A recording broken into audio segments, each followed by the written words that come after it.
Imagine descending into absolute darkness. The water around you is crystal clear, but something moves just beyond your light beam. Your depth gauge reads 70 meters, your compass spins, and then you feel it. The unmistakable sensation that you are not alone, that something ancient has been waiting in these flooded chambers for centuries, and it has finally noticed you. The cenotes of Mexico's Yucatán Peninsula are among the most beautiful natural formations on Earth. They are also among the most dangerous. My name is Fernanda, and this is the Hidden Archive. What you're about to hear are documented testimonies from experienced cave divers, local guides, and researchers who have descended into these subterranean water systems. Their accounts describe something that defies conventional explanation, something that exists in the space between folklore and witness testimony, between ancient warning and modern experience. This is their story. The Maya called them Cenotes, sacred gateways to Xibalba, the underworld of their mythology. For over 1,000 years, these natural sinkholes served as both water sources and ritual sites. Archaeological evidence confirms human sacrifices were performed in their depths. Gold, jade, and human remains have been recovered from cenote floors across the peninsula. But the divers who explore these systems today report something the archaeologists' reports never mention. Miguel Herrera, a cave diving instructor with over 15 years of experience, was leading a group through Sistema dos Ojos in 2019. It's one of the longest underwater cave systems in the world, stretching over 80 kilometers. At 45 meters depth, in a chamber mapped and dived hundreds of times before, his dive computer malfunctioned, then his backup, then his students. In his testimony, recorded 3 days after the incident, he describes what happened next. The lights were working, the water was clear, but I couldn't see my hand in front of my face. Not dark, just absent, like the water itself had become something else. And then I saw the outline, human-shaped, tall. It was standing in the passage ahead of us, completely still, not floating, standing, on nothing. Miguel and his student ascended immediately. Both experienced severe disorientation despite textbook-perfect buoyancy control. He hasn't returned to that cenote. This is not an isolated incident. Between 2015 and 2024, over 40 documented reports have emerged from divers and cenotes across Quintana Roo and Yucatán states. The testimonies share disturbing similarities. Divers report sudden, localized drops in water temperature, sometimes as much as 15 degrees Celsius in a matter of seconds. These cold zones appear without hydrological explanation. They move. Several divers describe swimming through a column of freezing water that seemed to follow their light beams. Experienced technical divers with thousands of logged hours report complete spatial disorientation in well-mapped sections. Compasses fail or spin wildly. Even with continuous guidelines, the safety lines that prevent cave divers from becoming lost, some report feeling an overwhelming compulsion to swim in the wrong direction, away from the exit, deeper into unmapped passages. Carla Mendoza, a marine archaeologist from INAH, Mexico's National Institute of Anthropology and History, was documenting artifacts in Cenote Angelita in 2021.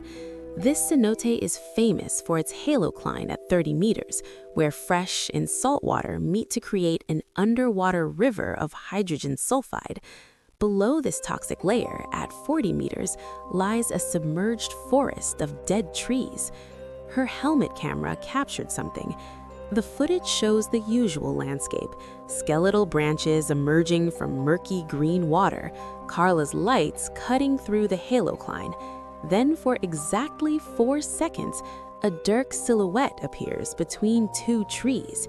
Humanoid, impossibly tall, it doesn't move with the water. Frame analysis shows it's not a trick of light or a suspended sediment. It's there, and then it isn't. Carla's audio recording captures her breathing rate increasing dramatically.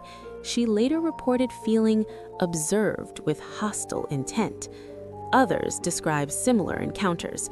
A dive team in Cenote, Calavera, reported seeing a woman in white, traditional Maya clothing standing at the bottom of the cenote, 70 feet down, where no human could survive without equipment. When they descended to investigate, she was gone. Their footage shows disturbed sediment where she had been standing. Multiple divers in Sistema Sak Aktun describe hearing voices in the water. Human voices, speaking in what linguists who reviewed the recordings believe might be archaic Yucatec Maya.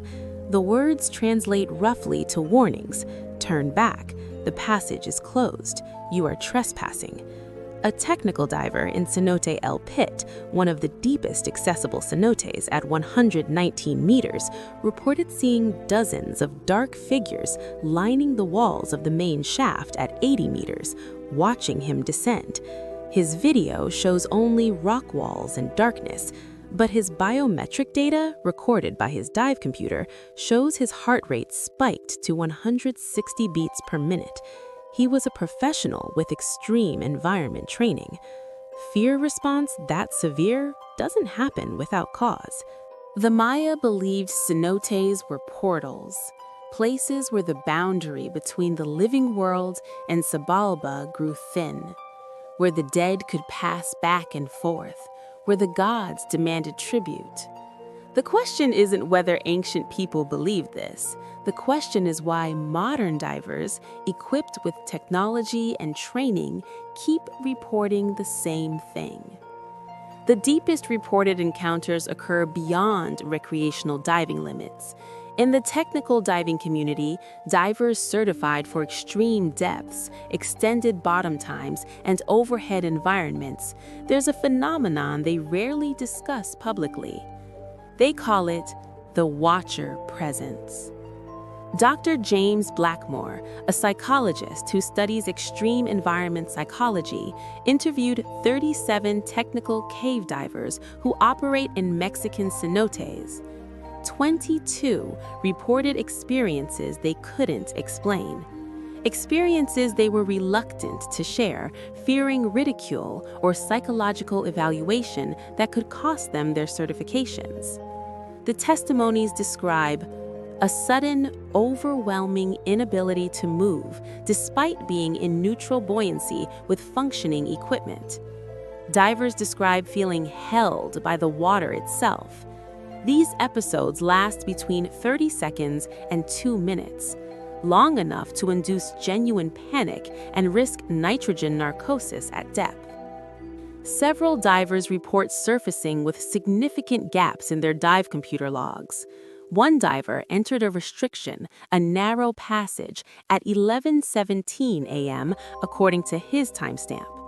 He emerged from what should have been a 3-minute swim at 11:46 a.m. 29 minutes. He has no memory of the time difference.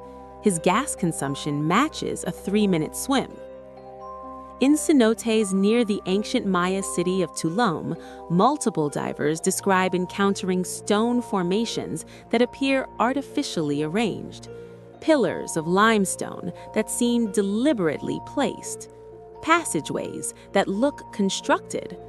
When they return with cameras to document these structures, they can't find them again. The passages look different. The stones have moved. Or perhaps were never there at all. Then there's the incident at Cenote Nohoch Na Chich. In 2017, a 4-person dive team was exploring a newly discovered passage at 80 meters depth. The lead diver, Thomas Werner, reported his helmet lights illuminating a chamber ahead. Inside the chamber, he saw what he initially believed was a submerged altar, a circular stone platform with objects arranged on top. As he approached, his lights revealed the objects weren't stones.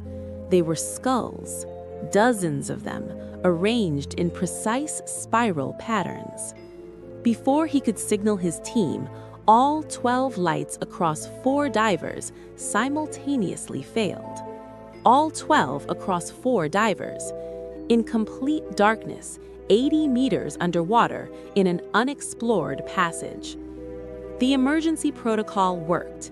They activated chemical light sticks and followed their safety line to the exit. The ascent took 40 minutes. None of them spoke about what happened until they'd completed their decompression stops and reached the surface. When they returned the next day with fresh equipment and support divers, they found the chamber. The altar was there, but the skulls were not. Archaeological teams have since explored the site. They found no evidence of the arrangement Werner described, no disturbance in the silt that would indicate objects had been moved. Yet all 4 divers maintained their testimony. They saw it. They all saw it. The cenote diving community has an unwritten rule. You don't talk about the things you see past 70 meters. You don't report them officially. You document them privately in logbooks shared only with other technical divers. Because everyone who dives deep enough sees something eventually. And they all describe the same feeling. The sensation of being tolerated, allowed passage, but only conditionally. Only while the watchers permit it. Science offers explanations, some compelling, none complete. Deep diving induces nitrogen narcosis, an altered mental state caused by nitrogen gas under pressure affecting the brain. It can cause hallucinations, paranoia, and temporal confusion. This could explain many experiences, but it doesn't explain synchronized equipment failures. It doesn't explain footage that shows anomalies. It doesn't explain why experienced divers with high nitrogen tolerance report these incidents. The cenotes contain unique geological features. Haloclines create visual distortions. Hydrogen sulfide layers can affect perception. Thermoclines, temperature boundaries, can create optical effects that might be mistaken for movement or shadows. The water in deeper sections often contain tannins from decomposing vegetation, creating zero visibility conditions, even with powerful lights. The mind fills in gaps, creates patterns from nothing. Plausible. Except divers report these encounters in crystal clear water as frequently as in murky conditions. Underwater caves are resonant chambers. Sound behaves strangely. Biological activity, from bacterial mats to small organisms, can create noises that, when echoed and distorted through stone passages, might sound like voices, like movement. Though whispers could be environmental noise interpreted through the biological tendency toward pareidolia, seeing patterns and hearing voices where none exist. But this doesn't explain recordings that, when analyzed, show linguistic structure, real words, warnings. The Yucatán Peninsula is saturated with Maya history and mythology. Divers know the stories before they descend. Expectation shapes experience. The brain, under stress in a hostile environment, might generate experiences consistent with cultural narrative. You see what you expect to see. Except many divers report these experiences before learning the local folklore, before knowing cenotes were sacrificial sites. Dr. Elena Cortez, a neuroscientist who studies extreme environment cognition, reviewed 40 hours of helmet camera footage from cenote dives. Her analysis identified what she calls perception discontinuities, moments where the recorded image doesn't match the diver's reported experience. But in 3 cases, she found something else.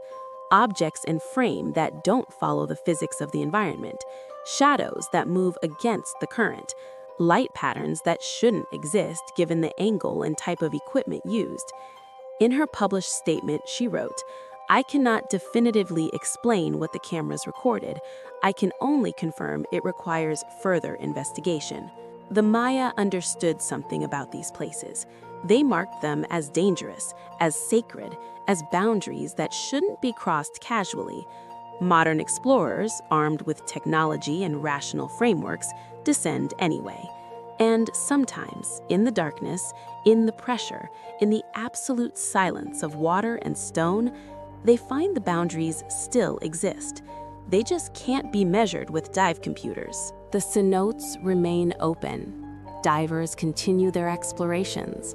New passages are discovered every year. The maps grow longer. The documented systems extend further into the Yucatan's limestone foundations. And the reports continue. Just last month, a dive team in Cenote Tac Beha, a cenote that wasn't commercially opened until 2023, reported seeing carved glyphs on a passage wall at 90 meters depth. The symbols weren't on any previous survey. When archaeologists investigated, they found smooth limestone, no carvings. But the divers' footage shows them, clear as day, for 37 seconds. Then the stone is bare. The Maya called these places Sonat, gateways to the underworld. Perhaps that's still the most accurate description we have, not because of ancient belief, but because something in those depths behaves like a gateway, like a threshold between two states of being, two different understandings of reality. And the guardians of that threshold, they've been there for a very long time. They're patient, they're watching, and they're waiting for you to descend. My name is Fernanda. This has been The Hidden Archive. If you found this documentary compelling, please subscribe to the channel for more investigations into the unexplained. Leave a like if this deepened your understanding of what lies beneath. And explore our other documentaries, because some archives were never meant to stay closed.